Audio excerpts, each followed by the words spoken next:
Voilà, cher papa, cher maman Kimbangui, c'est de partout, vous êtes en train de suivre, ça c'est la chorale des enfants Kimbangui, la grande chorale que vous connaissez très bien, la Koreki Katanga. La Koreki est en forme, et ce sont les préparatifs de la journée du 17 juillet 2011. Cela veut dire que la chorale est prête, en tout cas elle est prête à affronter les différentes chorales en Kamba, parce que vous savez, il y a les concerts qui vont se préparer là-bas. Il n'y a même pas de commentaires à faire là-dessus, vous avez même suivi, le son est très bon.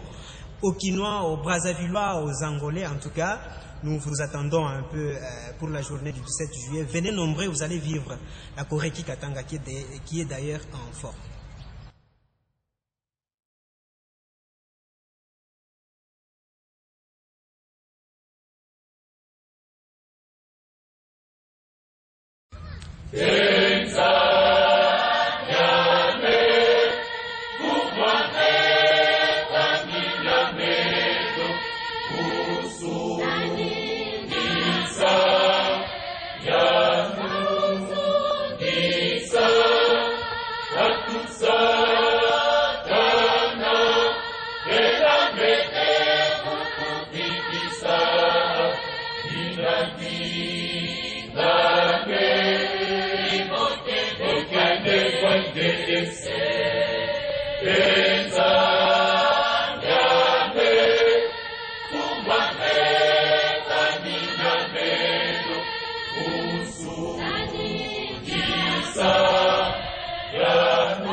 Mawa, ona buka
bandeko balandi bilenge mibali mpe basi bayebomoni esika oyo boza kolanda na esika oyo ezali basusu te kaka bandeko na bino bana ya koreki ya Katanga solo toki basango mingi mpe boyoki basango mingi bitumba to totukami bozali kolanda lokito ya mimbo na esika oyo ekolakisa bino te bolongola makanisi maso boza nango mpe basango nyonso boyoki pamba te koreki ya Katanga ezali kaka ya kotelema tozali kozela bandeko banso ya koreki na Angola Congo Brazzaville ba province nyonso ya Congo mpe baza ya mikili ya misika na poto na elulu na biso ya mokolo 17 juillet tokuta na pesa famille longo bomona ndenge koreki Katanga ezali kaka makasi ezali kozela bino. On a dit préparation ya korali pour jeu ya situation ya Nkamba. Kwa jina baba mwana wa Roho Mtakatifu, na remercier sana ba choriste bote, particulièrement ma responsable ya chorale parce que avec ma moyen pour les sensibiliser, on a réalisé Léo quelque chose de sensibilisation à 17 juillet. Particulièrement la bateau à Kinshasa, le bangote Tozoya bande mbate ba yebi biso pe toyebi bango Tozoya kunga ezali oyo eza ba extrait ya bankunga oyo eza koya donc particulièrement papa Léopold papa Pichen Tozoya gobongama bo sensibiliser chorale makasi la papa stratège surtout bo sensibiliser chorale makasi Tozoya en forme. Merci beaucoup.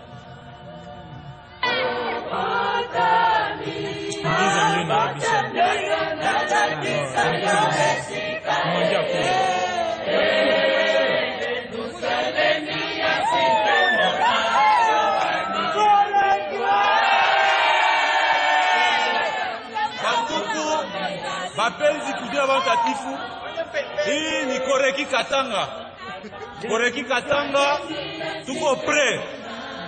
Bakisimulisha bya mingi bya kweli na bya bongo ke Koreki iko chini. Eske tuko chini? Donc hatuna chini, tuko yulu. Tuko ba champion, 4e fois tuko na kuya, tutabeba tena coupe. Ile coupe tutaleta de confirmation. Papa anatupatia défaite ya médaille na le 17 juillet. Koreki ko posé. Donc tutabeba kula 5e fois tutabeba le coupe. Mkwa calme. Dollar itatembea, kunga munashikia. Donc shibote tuko sensibiliser, fête itakuya okay. Donc tupatane ba mingi kufete le 17 juillet, Koreki Katanga iko top, la commission iko top.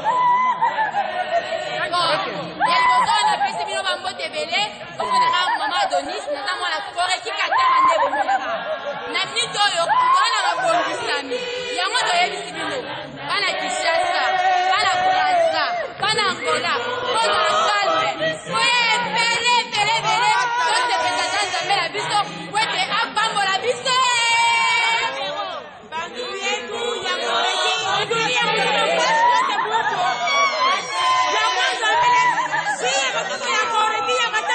Koreki salimia uliniambia ninakonfirme ya mama hii mambo yote inatusikia ni juu Mungu alisha kutupea